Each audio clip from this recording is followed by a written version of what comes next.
Assalamualaikum warahmatullahi wabarakatuh. Alhamdulillahirabbil alamin. Wabihi nasta'inu ala umuri dunya waddin. Wassalatu wassalamu ala asrofil anbiya'i wa mursalin. Amma ba'du.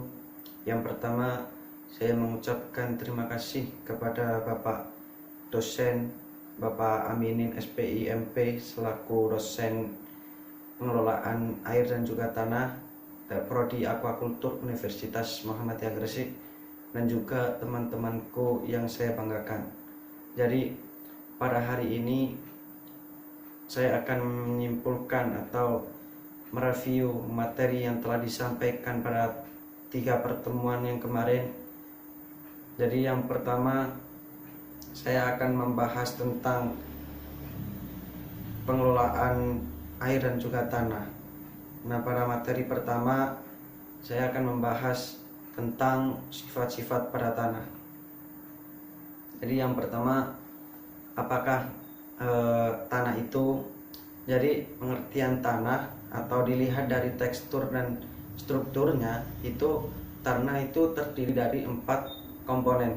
Yang pertama adalah mineral, yang kedua adalah udara, yang ketiga adalah air dan juga bahan organik. Pada kebanyakan tanah mineral itu mewakili dari sekitar 45% dari total volume. Kemudian air dan udara itu masing-masing sekitar 25%. Dan juga bahan organiknya itu 5% saja. Jadi porsi mineral itu terdiri dari 3 unsur ukuran yang diklasifikasikan sebagai pasir, lumpur atau tanah liat. Kemudian pada hara tanaman itu, tanaman juga membutuhkan sebuah unsur karbon. Ada nitrogen, kemudian ada oksigen, ada fosfor, ada kalium, ada kalsium, ada magnesium, kemudian sulfur, besi, tembaga, dan lain-lainnya. Jadi unsur tersebut itu diperoleh dari udara seperti CO2, terus CO2, kemudian SO2, NO3, kemudian larutan tanah. Nah, dari kompleks serapan tanah ini itu merupakan sumber terbesar dari hara yang tersedia untuk tanaman. Dari bahan organik itu setelah mengalami pelapukan atau dekomposisi yang menghasilkan senyawa-senyawa berbentuk anorganik, yaitu yang disebut dengan mineralisasi atau proses pembentukan bahan mineral atau bahan anorganik. Jadi kemampuan tanah untuk menyimpan sebuah hara itu terbentuk yang dijerap ini itu bisa dinamakan sebuah kapasitas tukar kation atau untuk kation, dan juga bisa dikatakan sebagai kapasitas tukar anion, yaitu jumlah kation atau anion yang dapat dijerap persatuannya itu atau per berat tanahnya itu misalnya 100 gram tanah. Nah, kemudian masuk pada fungsi atau peran dari tanah itu ada 2 fungsi atau peran dari tanah. Yang pertama adalah bisa dilihat dari peran asli dari tanah dan airnya, yang mana air dan tanah itu sebelum ada campur tangan oleh manusia. Kemudian yang kedua itu bisa dilihat peran tanah dan airnya itu setelah ada campur tangan pada manusia. Bisa dilihat dari segi aktivitas pertanian, kemudian bisa dilihat dari segi perikanan, bisa dilihat dari segi peternakan ataupun kehidupan. Nah, fungsi dan peran berdasarkan konsep tanah yang sehat itu ada beberapa macam. Yang pertama adalah tanah itu sebagai benda hidup atau tanah tempat kehidupan, seperti cacing tanah, kemudian bakteri, fungi, kemudian akar tanaman. Yang kedua adalah tanah itu sebagai benda hidup, bisa sehat seperti tumbuhan yang subur, kemudian bisa letih, bisa sakit, kemudian bisa mati juga tanah itu. Kemudian yang ketiga adalah tanah itu sebagai tempat kehidupan, menyimpan udara, kemudian menyediakan air, kemudian menyediakan sebuah unsur yang cukup. Nah, masuk pada kualitas perairan. Jadi nanti setelah ini saya akan menjelaskan apa itu air. Jadi yang pertama adalah air itu merupakan persenyawaan sebuah bahan kimia yang sangat sederhana yang terdiri dari 2 atom hidrogen atau sebuah H.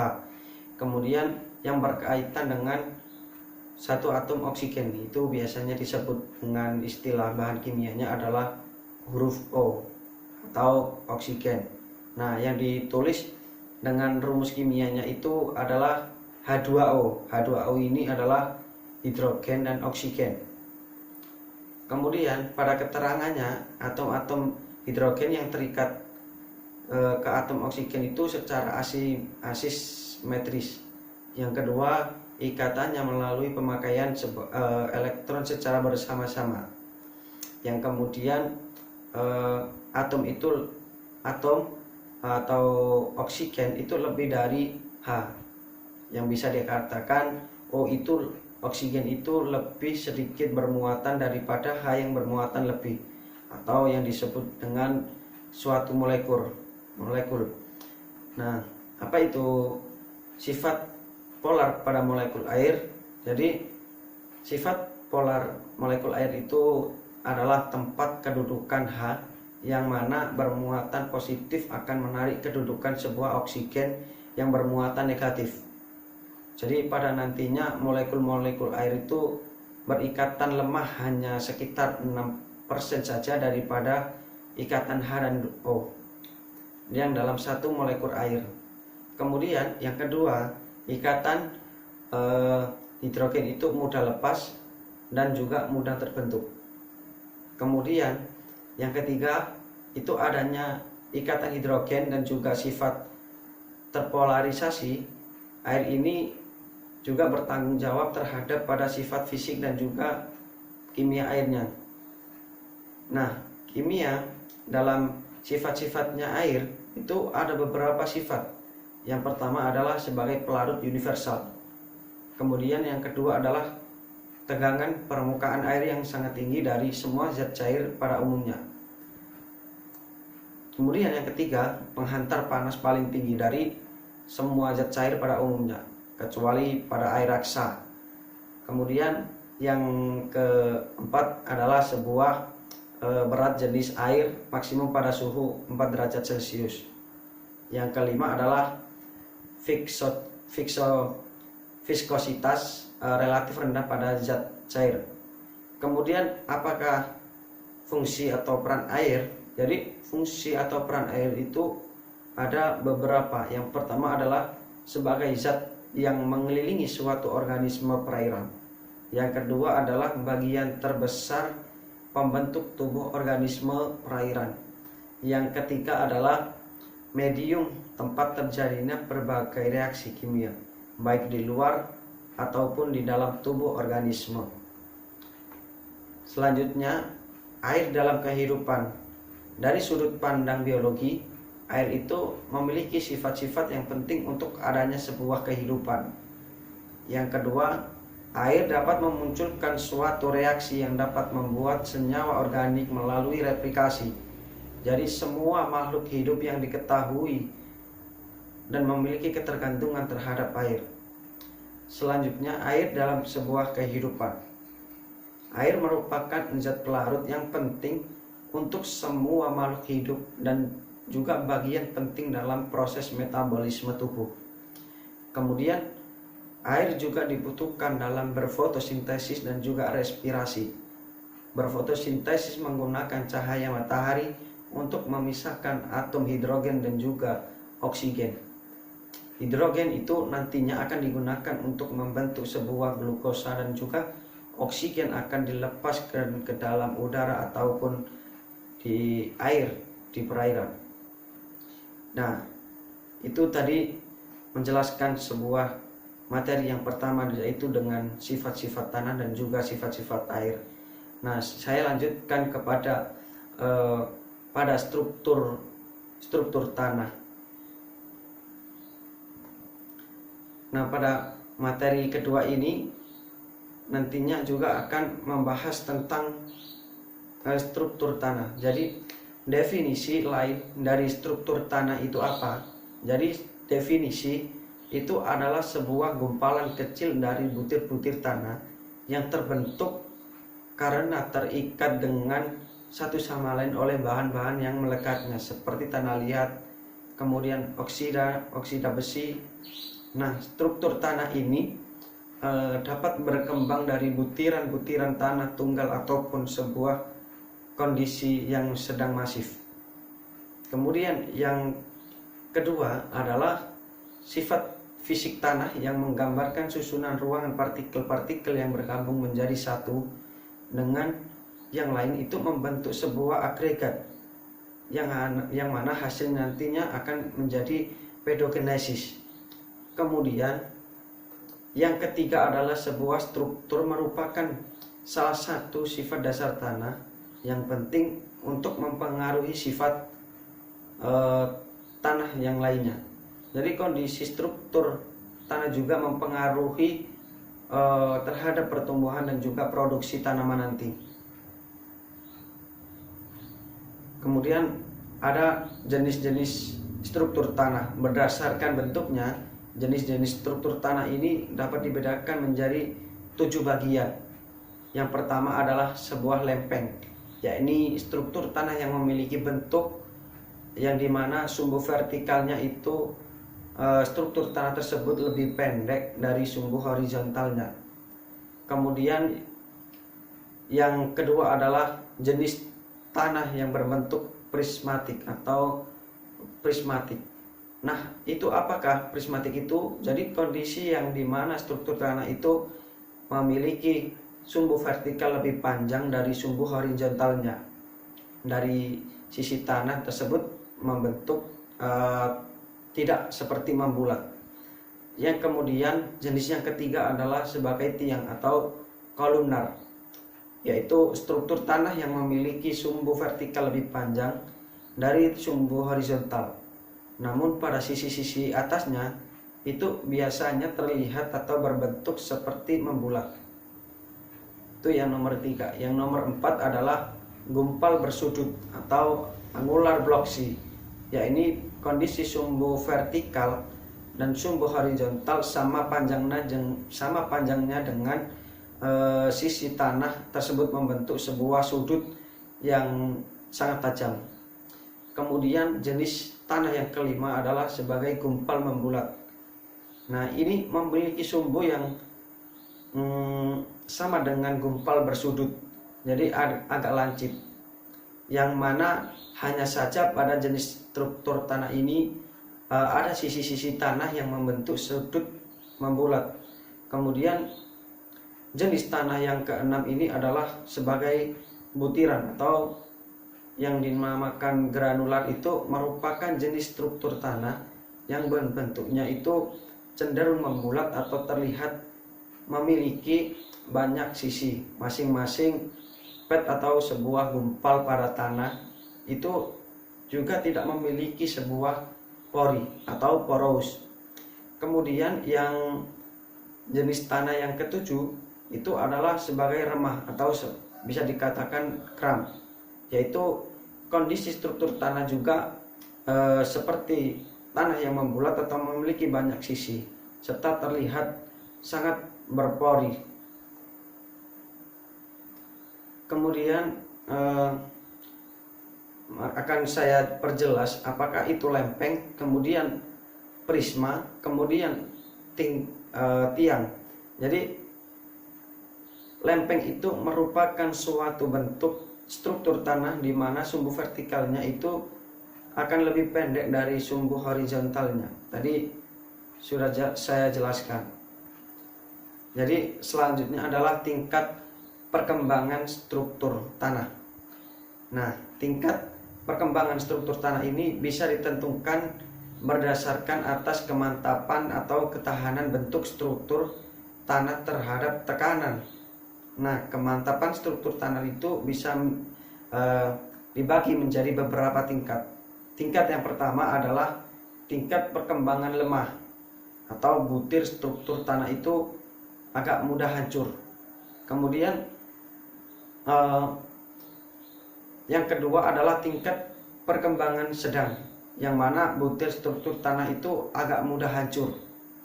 Yang ketiga adalah tingkat perkembangan yang kuat, yaitu butir struktur tanah itu sukar hancur atau sulit untuk hancur. Kemudian ada tanah yang tidak berstruktur.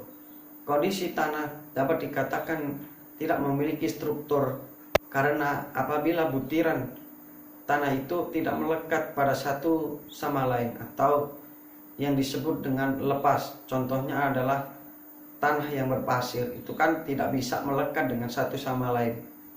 Kemudian apabila tanah itu saling melekat menjadi satu satuan yang terpadu solid, itu biasanya dinamakan dengan tanah yang masif atau pejal. Contohnya adalah tanah yang berliat tinggi, atau istilah Jawanya itu tanah liat.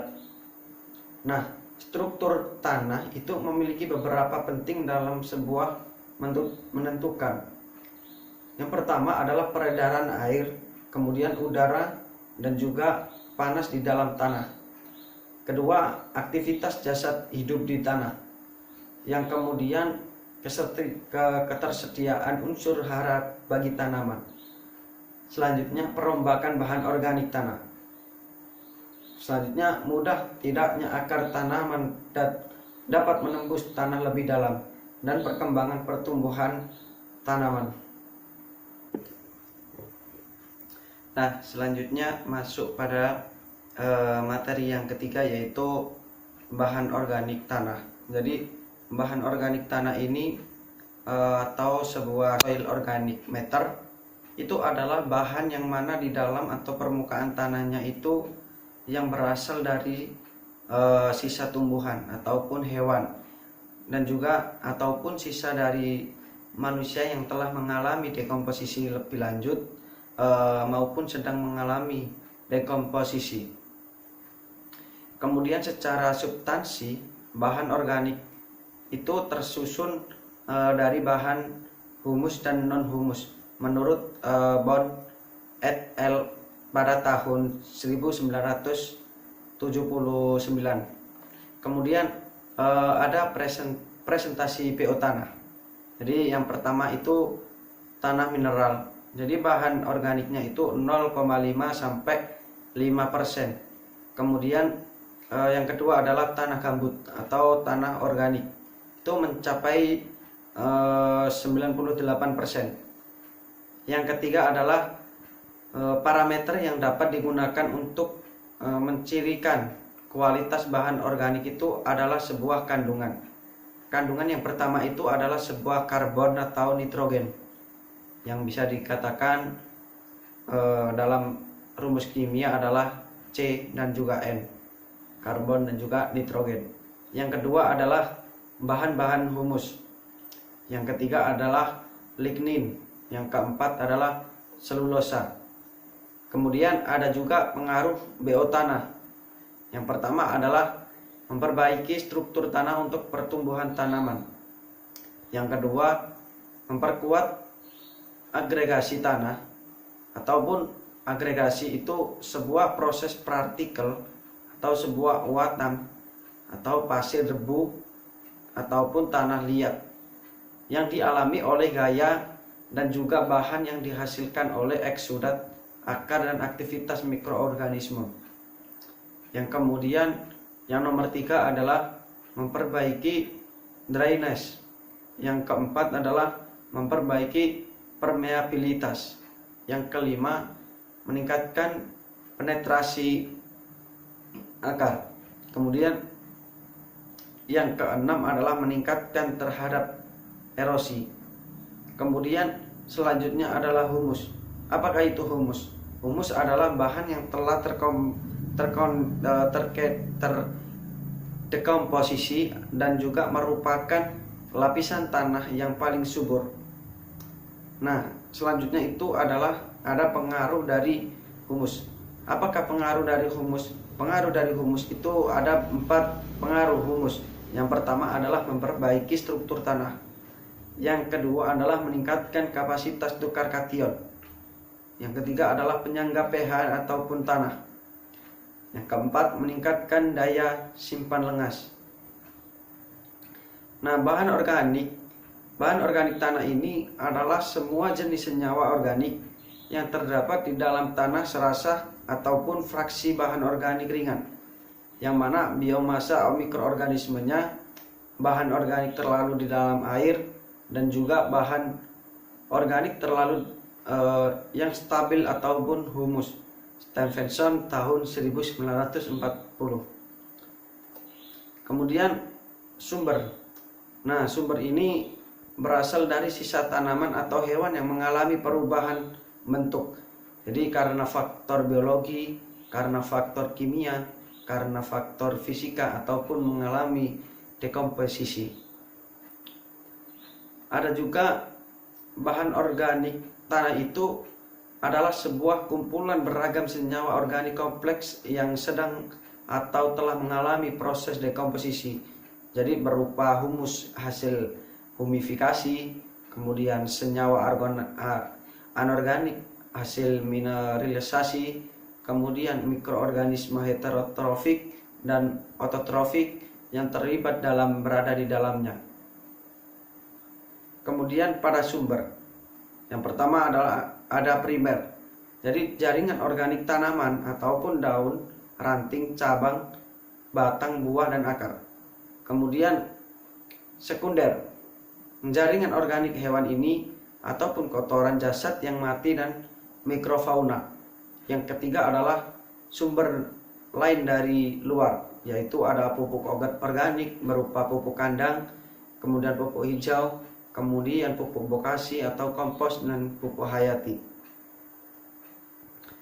Kemudian biomas bahan organik yang berasal dari biomas hijauan itu biasanya terdiri dari 75% air dan 25% biomas kering. Yang kedua adalah komposisi biomas kering adalah terdiri dari 60% karbohidrat. Jadi 1-5% itu gula, dan patinya itu 10-30% hemiselulosa. Jadi 20%-nya sampai 50% itu adalah selulosa. Kemudian 25% ini adalah lignin, 10%-nya adalah protein, kemudian 5%-nya adalah lemak. Dari unsur hara penyusun, biomas kering ini adalah 44% dari sebuah karbon, 40% dari oksigen, 8% dari hidrogen, kemudian 8% dari mineral. Jadi umur tumbuhan semakin bertambah kadar zat larut airnya itu, maka protein dan mineralnya itu akan menurun. Jadi sementara kadar selulosanya itu ataupun hemilosanya itu liklik akan meningkat. Kemudian penyusun organik jaringan tumbuhan yang pertama adalah selulosa 15-60% berat kering. Yang kedua hemiselulosa itu 10-30%. Yang ketiga adalah lignin, yaitu 5-30%. Yang keempat adalah fraksi larut air mencakup gula sederhana, yaitu ada asam amino dan asam alifatik, yaitu 5-30%. Kemudian yang nomor 5 adalah fraksi larut eter dan alkohol dalam jumlah sedikit, yang mana terdiri atas lemak, kemudian minyak, kemudian lilit, damar atau pigmen, itu 1-8%.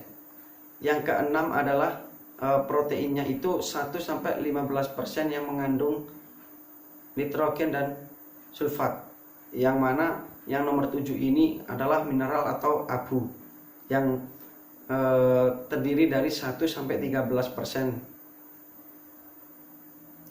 Kemudian selanjutnya adalah bahan organik secara umum itu dibedakan menjadi dua. Yang pertama adalah relatif sulit dekomposisi, tersusun dari senyawa siklik, yaitu ada lignin, ada minyak, ada lemak, kemudian ada resin, yang mana sulit untuk diputus atau dirombak menjadi senyawa yang lebih sederhana, umumnya pada jaringan tumbuhan. Yang kedua adalah mudah didekomposisi, yaitu sudah tersusun dari senyawa sederhana dari C ataupun O ataupun H, itu mengandung senyawa selulosa, kemudian pati, kemudian gula, dan juga protein. Nah, proses dekomposisinya itu yang pertama adalah reaksi enzimatik atau oksidasi enzimatik. Itu reaksi oksidasi senyawa hidrokarbon yang terjadi melalui reaksi enzimatik yang menghasilkan produk akhir berupa CO2, kemudian HO2, kemudian energi dan juga panas. Yang kedua adalah reaksi spesifik, yaitu berupa mineralisasi dan atau imobilisasi unsur hara. Esensialnya itu adalah N, P, dan juga S. Jadi yang ketiga adalah pembentukan senyawa berupa pembentukan senyawa baru atau turunan yang sangat resisten berupa humus tanah. Jadi selanjutnya itu adalah 3 fase proses dekomposisi. Yang pertama itu adalah fase biokimia awal.